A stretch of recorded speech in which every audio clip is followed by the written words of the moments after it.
Sachez déjà que c'est avec un plaisir non dissimulé que je viens apporter ma contribution à ce grand autodafé du livret de famille, expression soufflée par mon ami et martyr authentifié, tombé comme tant d'autres au champ du déshonneur familial. Et c'est vrai que la tradition de pyromanie sur les objets d'oppression n'est pas bête. Un petit feu follet de soutif ou de Jeanne d'Arc tend toujours à faire avancer la société. La famille. J'avoue que le mot même a tendance à provoquer un œdème de Quink quand il passe par mon larynx, et que depuis que j'ai eu le sujet, je me bourre la gueule tous les soirs pour échapper à cette chronique. Tu l'aurais fait sans. Non, je rigole, je me bourre la gueule tous les soirs de toute façon. Mais du coup, j'ai pas trop bossé.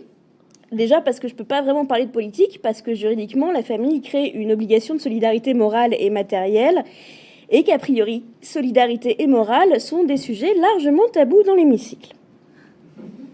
Mais je vais pas en profiter pour taper sur Macron, même si j'aime le comique de répétition, parce qu'il est hors sujet, n'ayant pas de famille, ni politique, ni personnel, si l'on considère que Brigitte est un alibi. C'est lui qui est bi.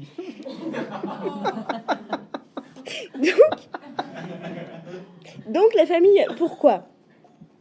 Pour enfin prendre pleinement conscience que le bonheur est inatteignable.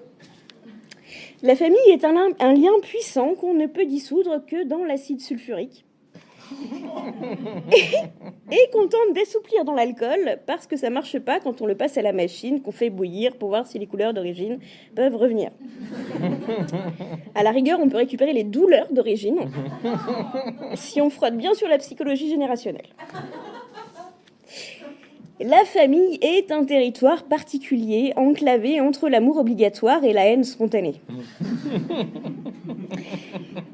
Et c'est une des rares circonstances où l'on n'appelle pas un meurtre, ni un chat. On dit parricide, matricide, fratricide et minou. Parce que ce ne sont pas de simples meurtres badins. En général, en plus d'avoir un mobile, on a surtout d'excellentes raisons. Moi-même, je ne ferai pas d'aveu ce soir parce qu'on est enregistré.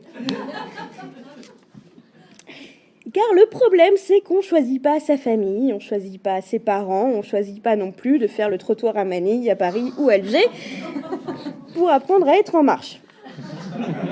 Mais je m'égare. La famille marche donc par génération. D'abord les parents, qui sont en général des gens qui vous donnent la vie et vous empêchent ensuite de la vivre, quand ils ne tentent pas de la reprendre. Sauf si on a la chance d'être élevé correctement, comme Romulus et Rémus, Mowgli et Victor l'enfant sauvage. Mais vous me direz que je suis dégueulasse et que si ma famille m'entendait, gna gna gna gna gna. Alors là, je vous arrête tout de suite. Ça se saurait depuis longtemps si ma famille en avait quelque chose à carrer de ce qui sort de mon orifice buccal.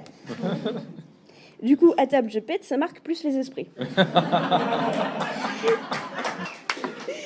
Car oui, il est une tradition qui vous oblige à être à table avec des gens dont on partage l'ADN, et pas grand-chose d'autre. Et cette torture institutionnalisée s'appelle repas de famille, alors que pourtant on n'a pas le droit d'y mettre au four ses congénères, sauf si on est à Auschwitz. Ensuite, il y a les enfants. Tout d'abord, comment faire des enfants ?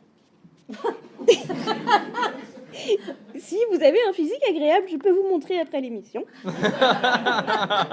Sinon, tant pis pour vous, fallait suivre vos cours d'SVT. Ou bien attendez que j'ai bu un peu plus. Si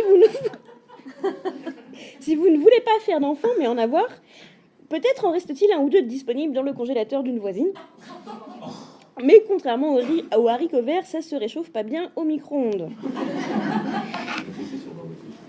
Faut-il une bonne raison pour faire des enfants ? Non, ça se saurait. Mais en général, il en faut quand même quelques mauvaises. Par exemple, pour retenir un conjoint récalcitrant, ou au moins en tirer une pension alimentaire, et un salaire fictif par la suite qu'il vous reversera, parce que c'est ça l'esprit de famille. Et puis, comme les parents sont mortels, il vous faudra un autre sujet de désappointement.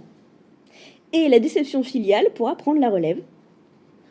Une fois que votre famille vous aura rendu suffisamment misanthrope, vous pourrez hypocritement, parallèlement, mettre votre progéniture sur un piédestal pour pouvoir faire chier votre entourage, avec un sujet de discussion inépuisable, qui le retiendra de venir dîner trop souvent? Surtout que s'ils viennent, ils verront votre progéniture en vrai, et de même limiteront leur rapport avec vous, ainsi que l'organisme qui vit sous votre toit. Car, soyons honnêtes, si les parents ont déjà du mal à aimer leur propre enfant malgré une pressante obligation morale, et des retours de même nature, comment aimer l'enfant d'un autre? Non seulement vous n'avez aucune raison, mais lui non plus. Et il ne se privera pas de vous le faire savoir. Néanmoins, soyons justes, certains ont essayé de réussir leurs enfants. Comme Françoise Dolto. Bon, ça a été Carlos, mais comme je vous disais, on Yvan choisit pas. Chrysostone. Bien sûr, vous me direz, ce n'est pas les liens génétiques qui pourrissent tout rapport affectif. Effectivement, non, ce serait un peu schématique. Moi-même qui suis adoptée, je peux vous le confirmer, ça n'a rien à voir avec les liens du sang.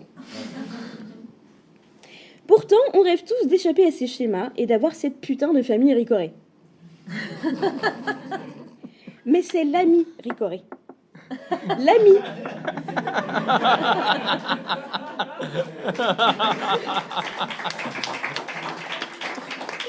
Pas le père Ricoré, le fils Ricoré, la mère Ricoré ou le frère Ricoré.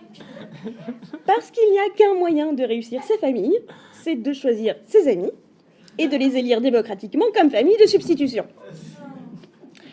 Je n'aurai donc qu'un conseil, déclinez votre prochain repas de famille pour relire Oedipe, revoir Festen, mangez votre poulet rôti avec les doigts et quelques amis et vous entraînez à faire des enfants avec quelqu'un dont vous ne partagez pas le code génétique.